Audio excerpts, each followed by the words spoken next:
And Instagram's about a short burst of inspiration. Effectively, that's what you want in your photo. Either that short burst of inspiration or something that gets you talking and commenting. Business of Architecture UK, episode 9.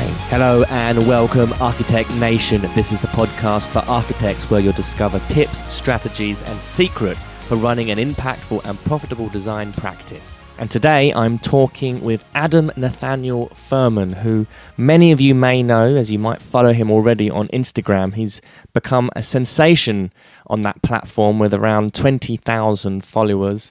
He's created this kind of visual library of postmodern gems and all these kinds of architectural treasures that have just become quite a compelling feed and really been a champion for this kind of architecture. Adam himself is a designer. He's worked for Terry Farrell, he's worked for OMA, he's worked for Ron Arad, Ash Sakula, and he's also currently teaching at Central St. Martin's, and he's just released a book called Revisiting Postmodernism with Sir Terry Farrell. So in this interview, we look at what makes a compelling Instagram account and how you can turn these kind of social media followings into paid work. So sit back and enjoy this interview with Adam.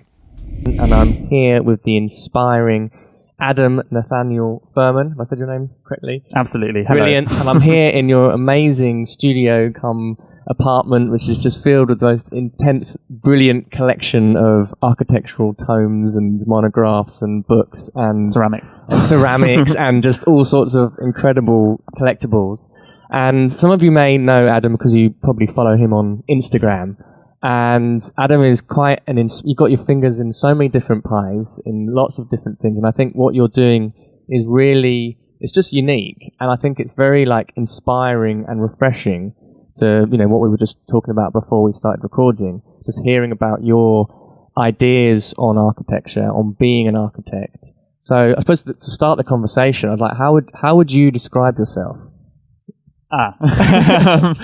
So I can't call myself an architect because I'm not registered, but obviously I'm deeply embedded within architecture, and I studied architecture, I teach architecture, I have taught it, I run a research group at the Architectural Association, and I work on projects that can be described as architectural in every way. But I refer to myself as a designer just simply because I think it's more of a catch-all. Yeah, it doesn't have a legal title associated with it, and it can encompass everything from the design of a mug. Obviously, I've got these mugs on sale at the moment at the Soane Museum, to research to the design of buildings, facades.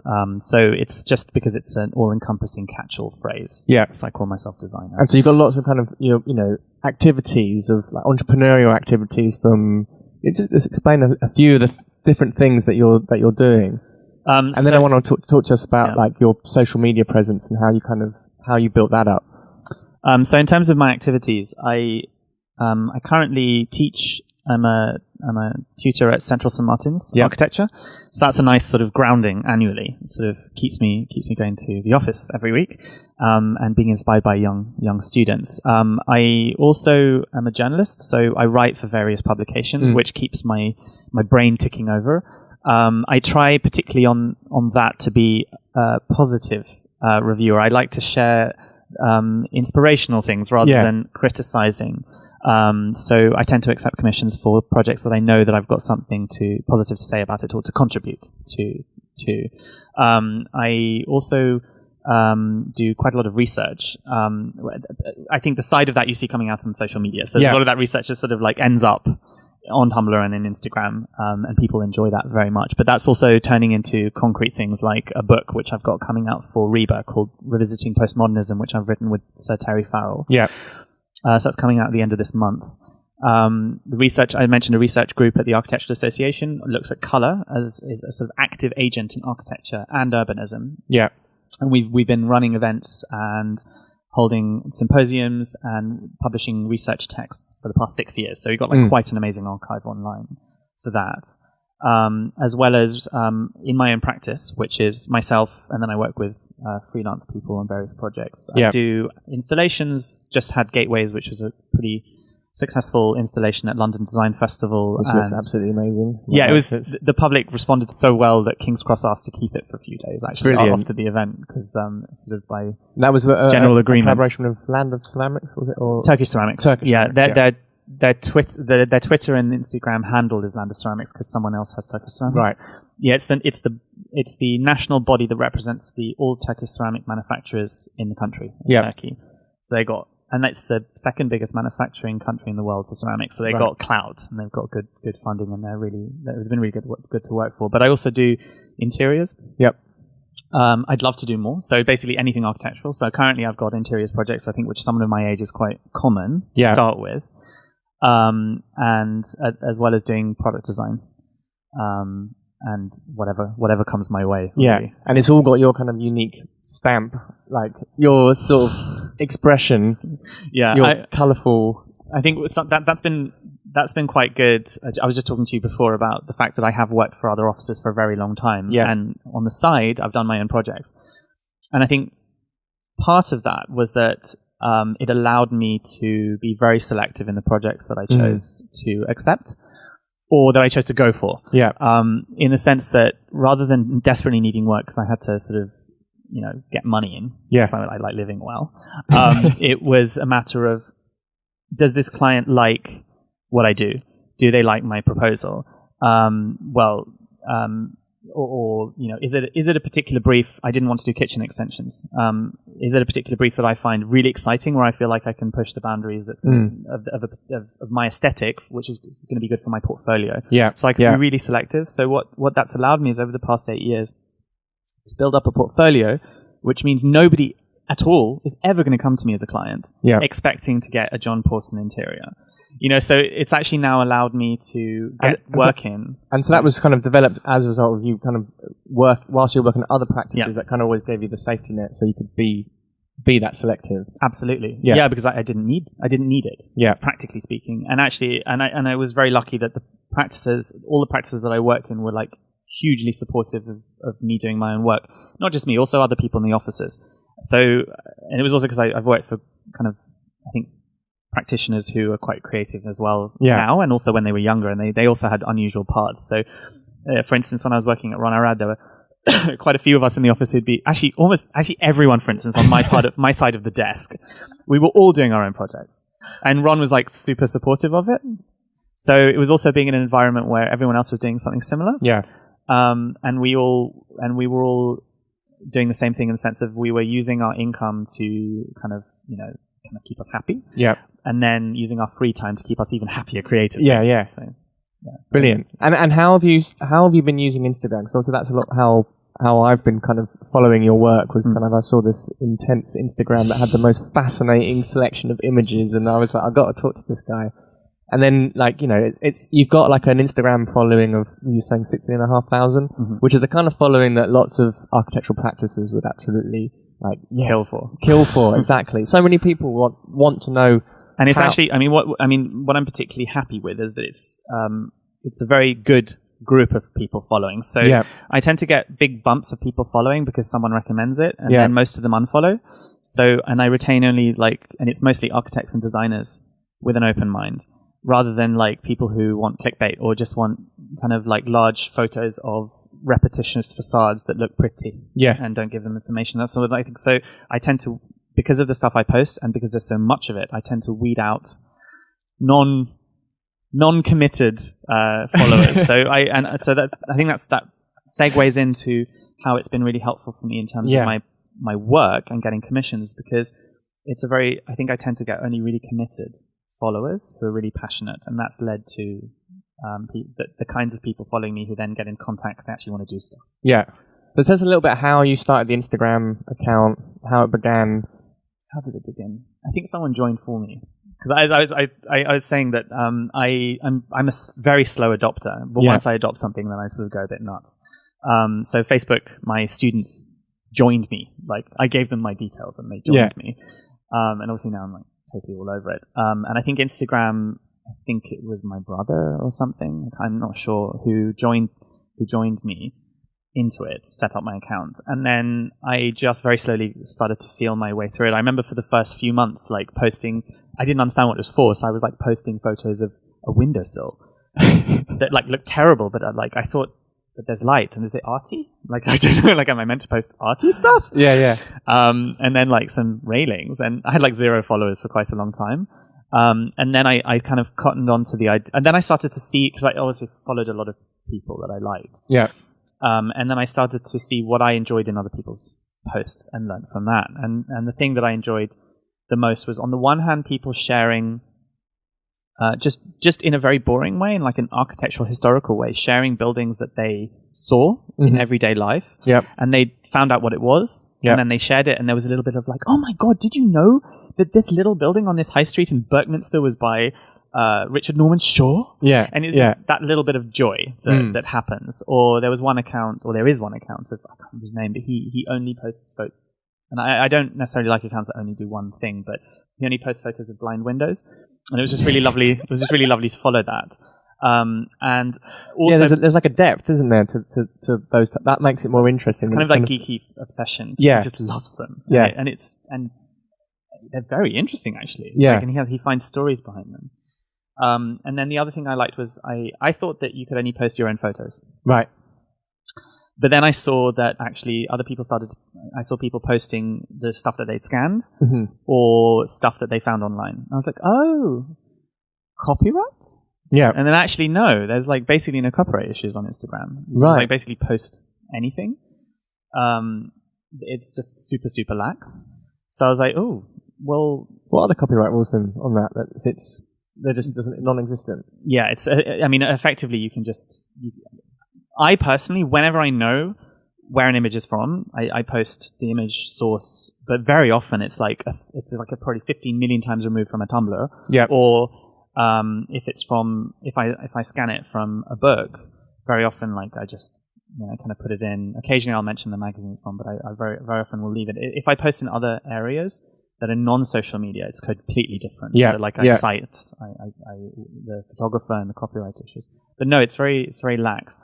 If it's from another Instagram account, obviously you have to say where they're from, and it's a repost. And but it's effectively, social media has different rules. Yeah. So I was like, oh, okay, well then I can actually just start posting things that I like or that I come across. Yeah. And so my research then started to just bleed into the page, and I started to post things from what I was looking at. What I was researching, things that I scanned, things that I came across on the internet, and just posting them directly onto the account. And that's where it kind of clearly it was took off. Yeah, it looks like it's become quite an obsession. Like it's it's epic. It's like it's really really quite a fascinating thing to kind of engage with. And it was interesting. What do you think is the mistakes that lots of architects or designers or people do with their Instagram accounts that make them totally unstimulating? Because the thing is, I tend to not follow the unstimulating ones, so it's difficult to say. But I mean, from the kind of corporate, but like the kind of practices that I've seen who post, I think the ones, if it's like a smaller office or a medium-sized office, the ones that tend to really work are the ones where like perhaps the owner of the office, it's like treated as their personal account. Yeah. And there's like a lot of personal thought, sharing of events, visits to site, little tidbits of like the creative process. So very personal. Yeah.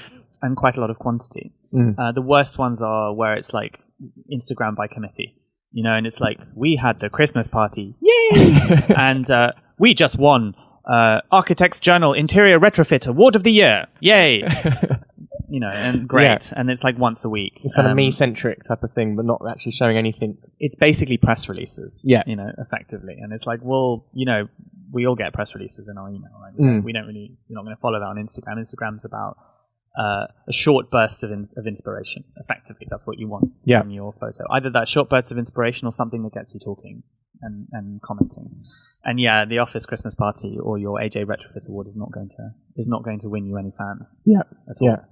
And I was just saying that the bigger offices, sometimes, I think you mentioned Rochester Harbour, and I was talking about SOM and Bothville, they have more resourcing, and perhaps the ones who actually allocate a staff member or a couple of staff members the responsibility of running the Instagram feed who can really take ownership over it and who also have access to the archives and also have access to like current site visits and project photos. They can be great. Like SOMs is really enjoyable because you're getting like history, you're getting current stuff, and they insert within that the corporate, we just won the best award of the year for this, and then you don't mind so much because there's a lot of like kind of really interesting content that it's couched around. And it's really interesting as well because when we consume social media, we're in a certain mind space, or we've consumed so much of it that we know what we're looking for, and it tends to be something that's just authentic. And when it's not an authentic message, it just doesn't land. Yeah, we have like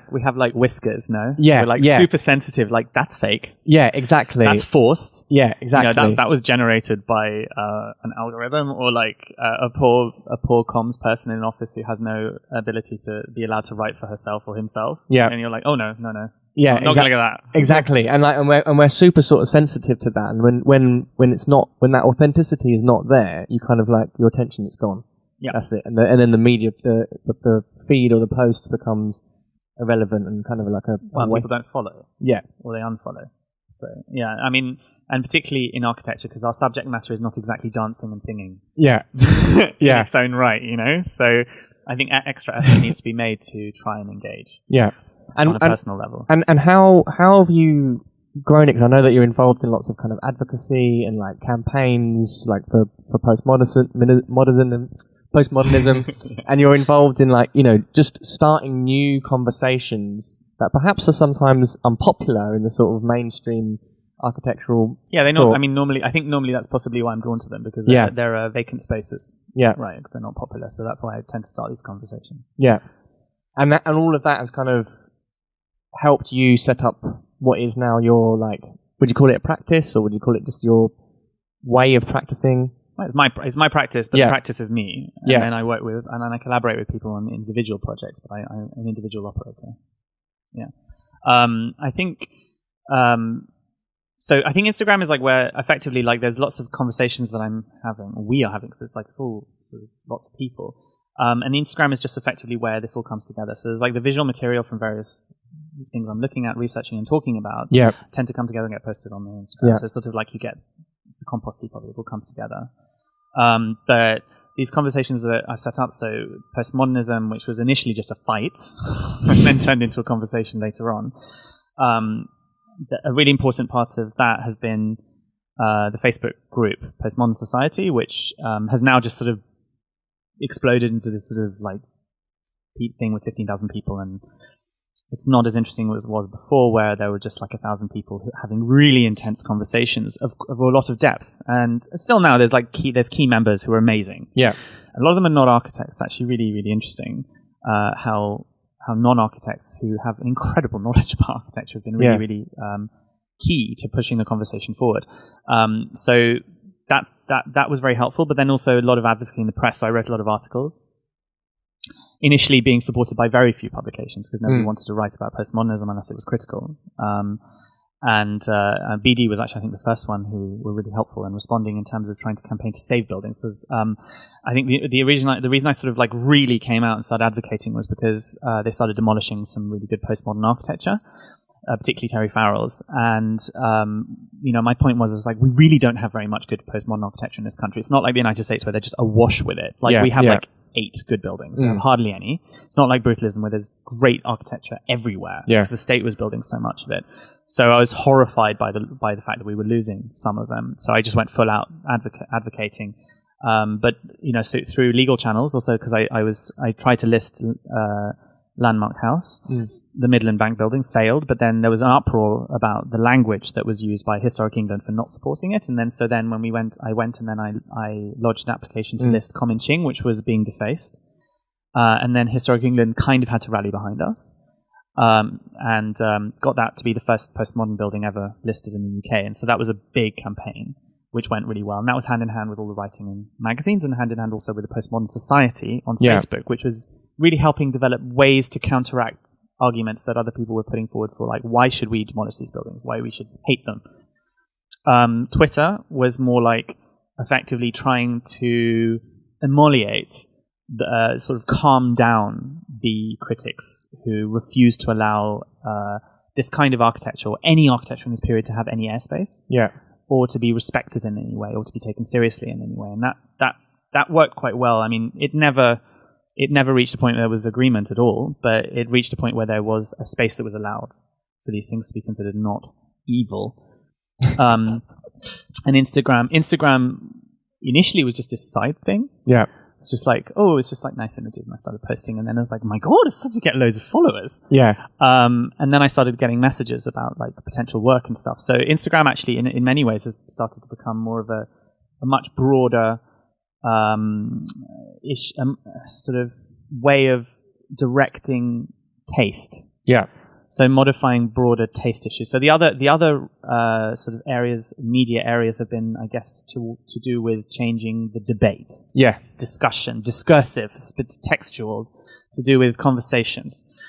Instagram has literally been about acquainting people with the qualities of a particular way of designing, or particular ways, because it's not only postmodernism. I've also been trying to advocate for color in architecture. Yeah. Also been trying to advocate for classicism, and stealing it out of the hands of the trad architects. Yeah. And trying to show that it's a creative thing that can still be used as just as relevant, and still applicable, and it's got relevance. And it's just as relevant as classical architecture. It's been stolen by the right wing. Yeah. And also Edwardian architecture. So there's kind of quite a lot of various things that have been coming together on the Instagram feed, and it's been really nice to see how people from the beginning, like, no likes on Edwardian buildings, no likes on sort of kind of postmodern architecture, and then now loads. And it's because simply once people start seeing many of something, it's like, I think sometimes people come to a new city and all the buildings look the same. So my boyfriend, when he first came to London, he was like, everything looks the same. I'm like, really? Where's he from? Milan. I was like, I thought Milan looks the same. Okay, it all looked the same to me in Milan, though.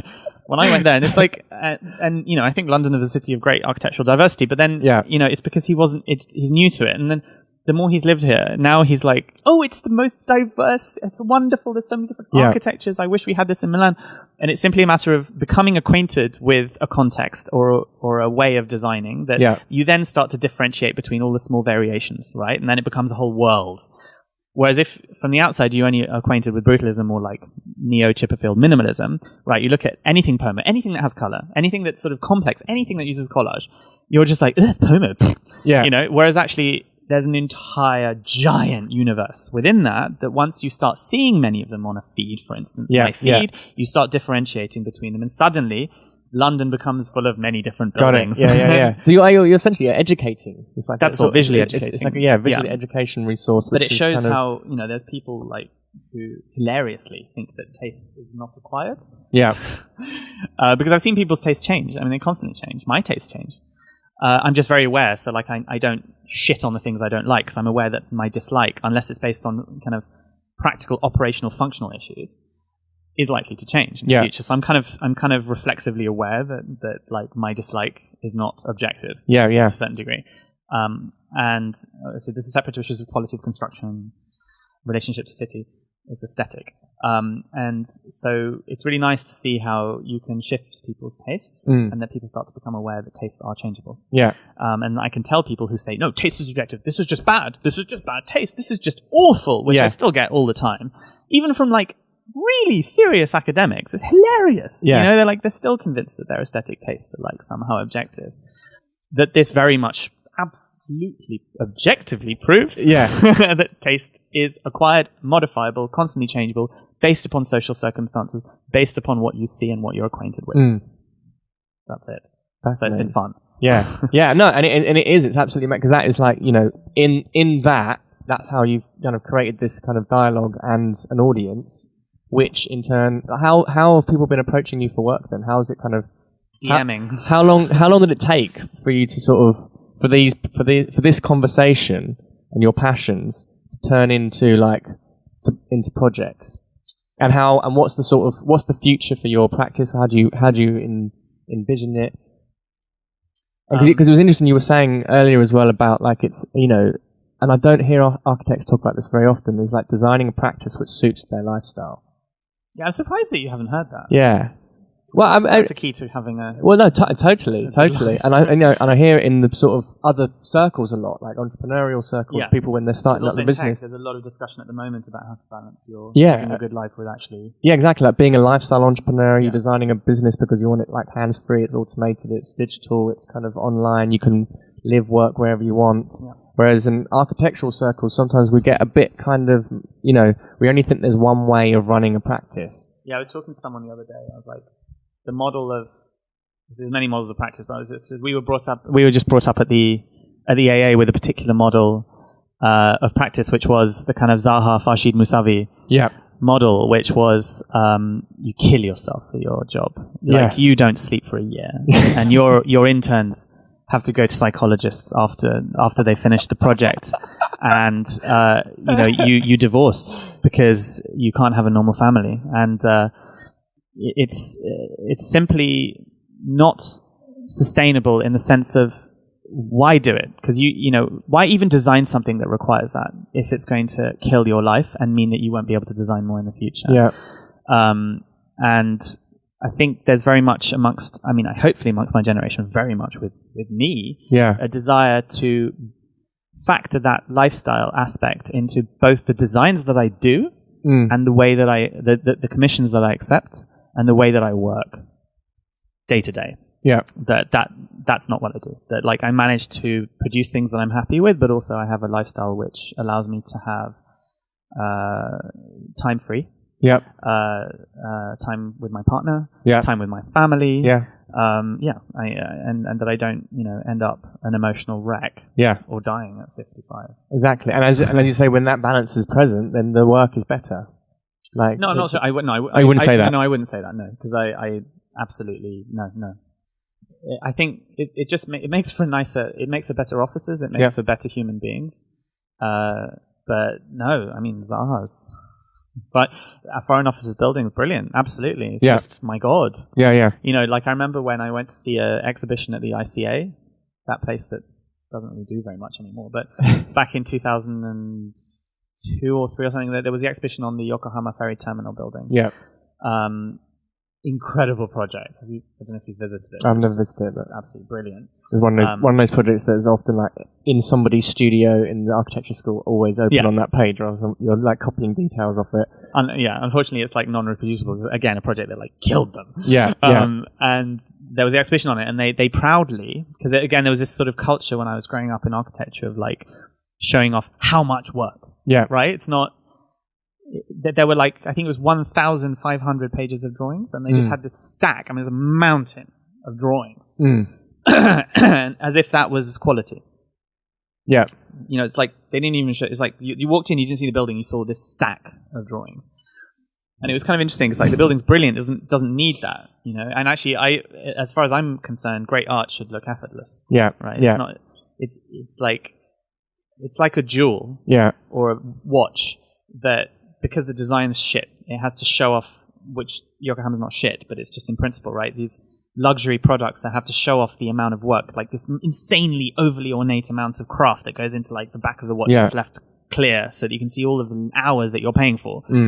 So it's a quantitative thing rather than something about the quality of the design. Yeah. And like, for instance, that project didn't need that. You know? It was brilliant design. So... like for instance, in my work, it's actually like it's the opposite. It's a matter of how little drawing can I do to make something really good. Yeah. Can I Photoshop a scribble in conversation with a contractor instead of producing a whole new set of drawings? That's effectively like just it's much more like actually. Can I FaceTime with the contractor? Yeah, it's much more about the communication. Yeah, and getting the idea expressed. Yeah, and then getting not it beautiful. realized. Or either beautiful construction drawings or drawings that are just like quantitatively like totally unnecessary. It just screams of potentially screams of a kind of inefficiency that could be possibly avoided. And similarly at OMA, there was a culture of you couldn't leave. Like the less you slept, it was a kind of very macho culture of the less you slept, the cooler you were. Yeah. So I've been in offices in the past where, and it's not the office's fault. It's just a kind of communal culture that had developed over the years. Sort of people would be sitting at 8 o'clock twiddling their thumbs and like clicking around on the internet because they just felt that they had to be in the office and they'd like stay until 10 for no reason. And in OMA, like it was the same thing. Like first day I was kept until 4 a.m. was kept until 4 a.m. in the office, and it wasn't really because any work needed to be done. It was just this sort of culture of producing huge quantities of work. Somehow, because you just had to do it, and it was 98% of what I did there didn't turn into anything. And again, it's not a critique of them. It's just, I think there's a generational shift possibly that's just like, that was great and then amazing stuff came out of it, but possibly again, like in tech, I think there's been a similar shift. So what do you think is the sort of shift for young architects, people coming out of university?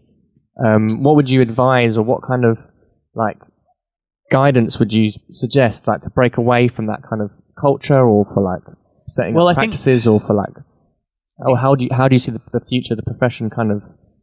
I think there's been changing. There's been a really nice shift generally. So like, I think, this my attitude is part of a much broader change. There's, do you remember that great campaign that was led by, numerous people, but I think BD and AJ and lots of independent practitioners against unpaid internships. Oh yeah. So, and that, I think we've forgotten about that debate, but it worked really well. It was amazing. And I think there's this notion that there's an understanding that, first of all, on that side, you're locking people out on lower incomes because like work is work, and you can't effectively subsidize officers through the parents of interns, which is what was happening.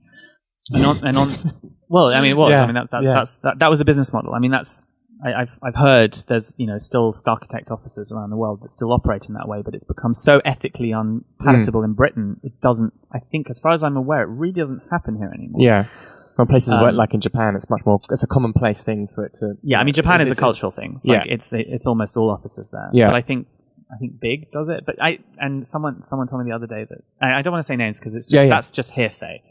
Whereas in Japan, I know it's a cultural thing generally. But I know that here it's not. It's changed massively, and I saw that, for instance, when I was working in Farrell's. Like, it's they literally treat their part ones and their interns as employees, fully.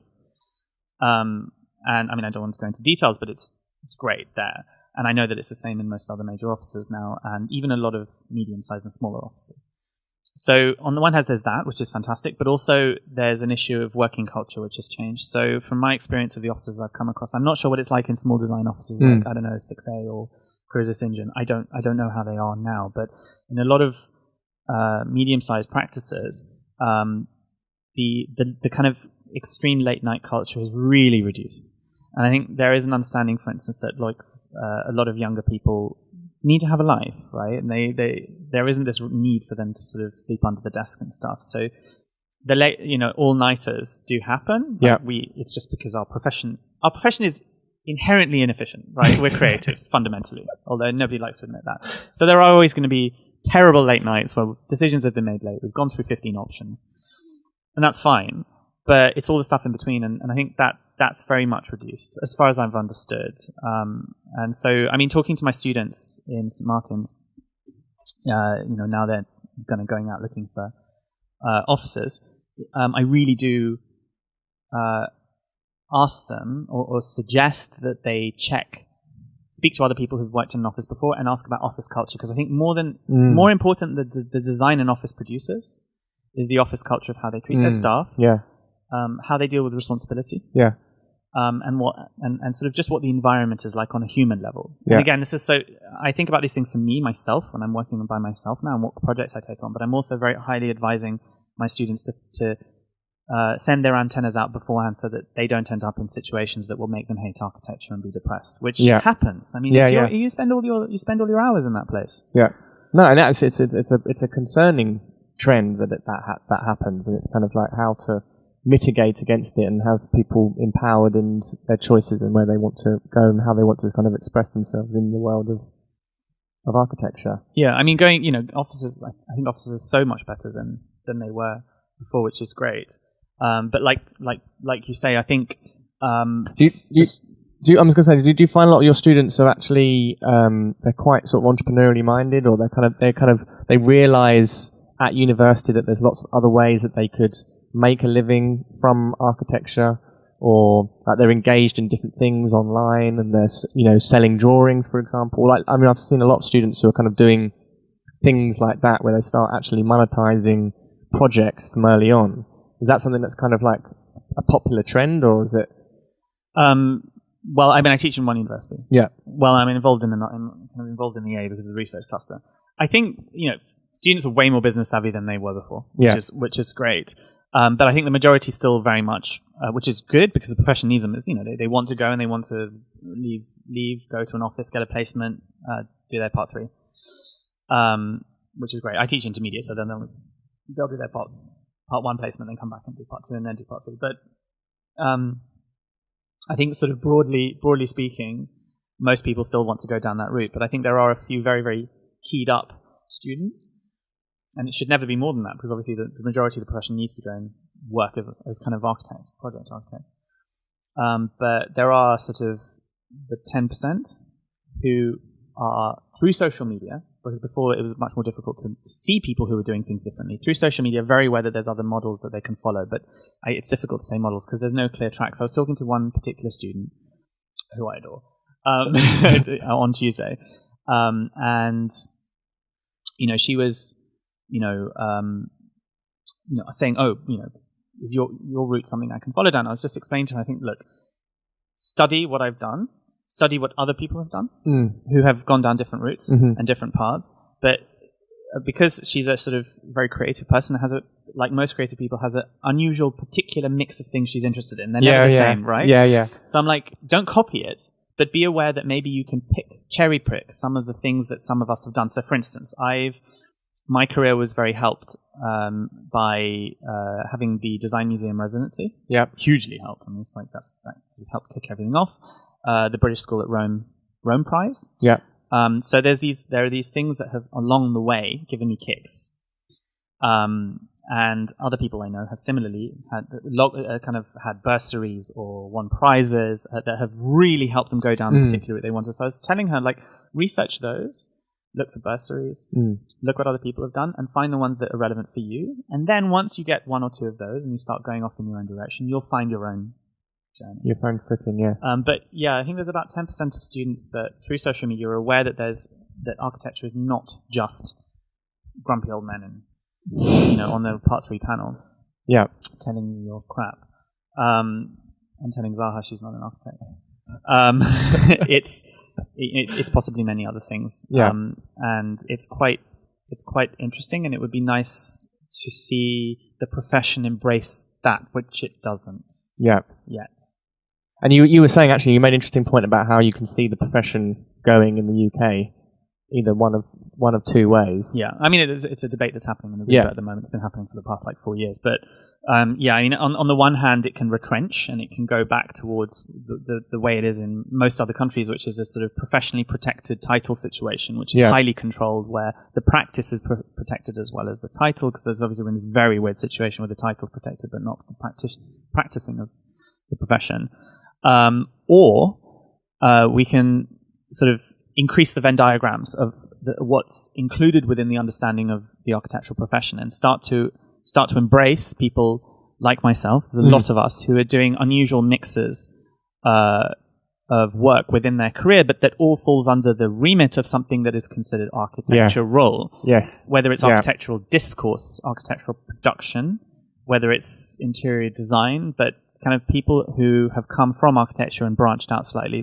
I think if they increase what is considered architect, I think then they take ownership over the new directions in which, the new sort of diffuse directions in which the practice of building and making is going. And I have a feeling, I personally think that if that was codified, that would be a hugely empowering thing for the RIBA, for instance. But how do you mean? Hugely empowering in the sense that it starts to represent a demographic or a group that is growing in prominence and power and relevance economically, rather than one that's absolutely shrinking, disappearing, unable to find its place, even within like really standard construction projects and design groups. Like the architect's got a massive sense of identity crisis. So I think there's it's not throwing out those roles of the architect, the traditional roles, but like adding new ones. Just expanding what it is and defining what those are and how they relate to each other. And I think that would empower the RIBA because that part of the profession is growing so much. So I think it would be very, very good for everyone. Yeah. And there is, and I know that there's discussion about this. They're talking about affiliate memberships and all kinds of things, but it would just... it would further it along, yeah. Yeah, it would be really nice if they kind of actively pursued that broadening of the understanding of the profession. Brilliant. And they don't have to necessarily use the title, right? The title can stay, but it's like who's part of the group. Yeah, yeah, no, and it shows like it puts architects. It will do a lot of value for the title architect, knowing that it's kind of much more multifaceted and engaged with lots of different areas and disciplines. Yeah, I mean the title. I'm not necessarily mean the title doesn't have to broaden, but it's like these affiliations could be really good for the title of architect, and it's it's like having backup, right? You're not alone. Yeah, totally. Look, we got a quarter of the creative industries are part of Arken, right? Yeah. So I think it could be exciting and really positive. And I see there's so many practitioners I see who are like this, and I think there is but I think the core of the industry, understandably, like taxi drivers, they want to protect their economic area, right? For instance, you see Heatherwick, right? The way that he's obviously being attacked now because of the Garden Bridge catastrophe. But even before that, people were just desperately waiting to tear him down. Desperately. I mean, they were just literally like chihuahuas waiting for someone to walk past so they could just attack them. And you can just see the glee with which the architecture profession has piled in on just tearing his reputation apart because he's an outsider. He's an affiliate person who works in architecture, but he's done wonders for totally the way that British architecture, and I say architecture, is seen by the rest of the world. Yeah. So I don't know. Yeah, no, I totally agree. Just broadening the horizon and sort of having them all encompassing. Yeah. Thank you so much for talking to me. It's been absolutely fascinating. I've thoroughly enjoyed it, and thank you. Thank you. Bye-bye. So that is a wrap. Thank you for listening. The views expressed on this show by my guests do not represent those of the host, and I make no representation, promise, guarantee, pledge, warranty, contract bond, or commitment except to help you be unstoppable.